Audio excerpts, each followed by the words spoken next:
Hello mga kasenyor. Ako po ay mag-aano po sa inyo na di na po ako makakapag-video ng mga ginagawa ko. Kasi po, yung aking asawa, yung mga anak ko, nag-aalala po sa akin dahil po doon sa mga ginagawa ko. Napagbabasag kung ano-ano sa aking katawan. Ay nako, kasi po mula po nung ikasal kami, hindi nila alam na ganun ako. Yun po. Kaya po nung makita nila po sa video, nag-alala po sila. Halos alalang alala po. Ay ako po doon sa mga ginagawa ko, hindi po ako nasasaktan. Hindi po ako, kahit anong gawin ko, hindi po ako nasasaktan. Pero pag nakita ko pong ganun po ang pag-aalala sa akin ng aking pamilya, lalo na po sa asawa ko, nasasaktan po ako. Doon po ako nasasaktan. Pero kahit gaano karami ibagsak ko dyan sa katawan ko yan, wala yun. Kasi po yung asawa ko po yan, napakabait po niyan. Siyempre po, minsan nagagalit niya. Siyempre babae yan eh. Ganyan po talaga yan. Kaya po, kung may magbibideo man po kami, ako sa ngayon, kami po nagkakilala ng asawa ko sa simbahan kasi po kami parehas choir. Kaya kung may bibideo po siguro kami, singing na lang po. Yun na lang po siguro. Saka po doon may ano po pati pala ako yung gaya ng mga senyor ngayon. Siyempre lagi na maraming problema yan. Kasi lagi na nag-iisip yan. Wag lang po tayo mag-isip. Kasi po pag nag-isip tayo, lalo tayong tatanda. Gawin po natin, lagi tayong manalangin. Umaga, bago matulog, paggising. Kasi ang Panginoon ay nandyan lang. Kasi po ako ang dami kong naranasan na hirap. Pero hindi pa ako nawawalan ng pag-asa. Talagang, pag humiling ka sa Diyos, ibibigay sa iyo yan. Pero huwag kang hihiling na biglaan. Kasi Diyos ko, patamayan po mo po sana ako sa luto. Mayroon po mangyari yon.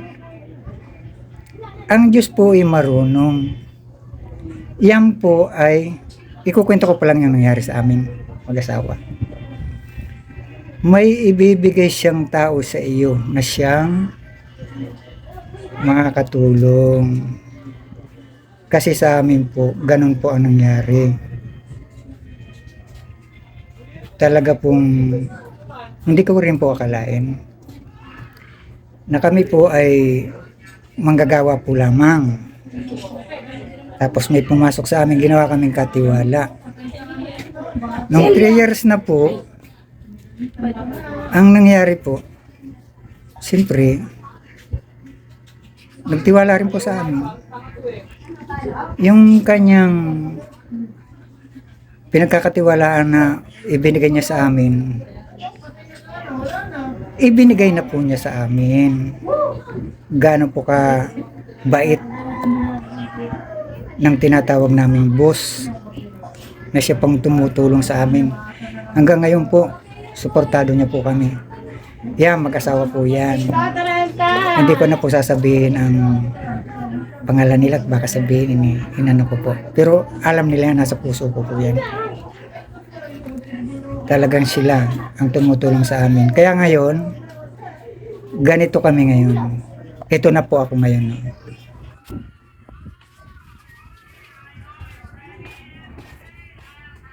Po.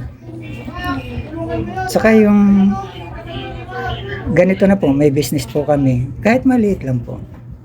Malaking bagay na po. Iyan, ibibidyo ko pa rin po kung paano ang paggawa nito. Bibidyo ko po sa inyo yan. Yan. Saka ako po may mga tauhan ako doon dahil sa hirap, gali ako sa hirap. Kung ano kami, manager ako, ang tingin ko sa kanila, parehas lang kami. Yan. Siyempre, gali ako sa hirap eh. Ang tingin ko sa kanila, mga kaibigan ko, barkada ko. Yan. Ganun po kami sa gawaan. Okay po. Kung mag-aantay po kayo ng video sa akin, yung mga ginagawa kong ganito, yan. Aba! Loko, nakalpas sa... Loko!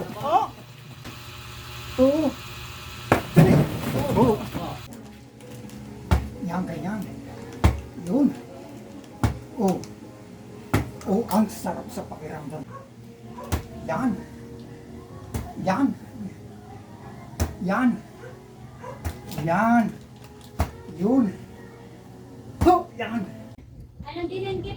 Nakikita nyo po yun. Yung iba siguro hindi pa nakikita yan. Pero yan po, ipaghihila-hilera ko dyan kung anong ginagawa ko para makita rin ng iba ko anong sinasabi. Puro kano lang yung ginagawa ko. Okay po ha, hindi ko na magagawa. Talagang nasasaktan ako pag nag-aalala ko sa mga nakikita kong pamilya kong nalulungkot. Kasi naalala nila ako baka raw masira yung katawan ko. Kasi hindi po nila yan alam. Walang kaalam-alam sila dyan. Mula na ikasal kami, 25 years ako nag-asawan. 19 yung aking misis. 63 na po ako ngayon. Ngayon lang nila nalaman na ako pala nung binata ko ganun ginagawa. Talagang mahilig ako dyan sa mga ganyang martial arts. Yung boxing lahat na halos. Bata-bata nga pa ako, sa amin may kuprahan yung trabaho namin. Hinaharagis ko yung isang buo ng nyug o sinasalubong ko yan ng kamay. Ngayon kasi hindi na kaya. Medyo siyempre iba talaga pag natanda. Ang ano ko lang sa mga may edad na, huwag makakalimot sa Diyos. May darating at may darating sa inyo. Diyos ang magbibigay niyan. Okay po? Okay, sige, salamat po. Abangan niyo po yung uling mga video ko. Yung video ko kasi ang business namin po, gawa ng sapatos. Yan. Ibibidyo ko po yan kung paano ginagawa. Abangan niyo na lang po. Pagkatapos naman po niyan, singing naman po. Kasi kami nagpangilala sa simbahan. Choir po kaming mag-asawa ng simbahan. May naman, di mo ako masyadong maigi sa singing, paririnig ko rin po sa inyo.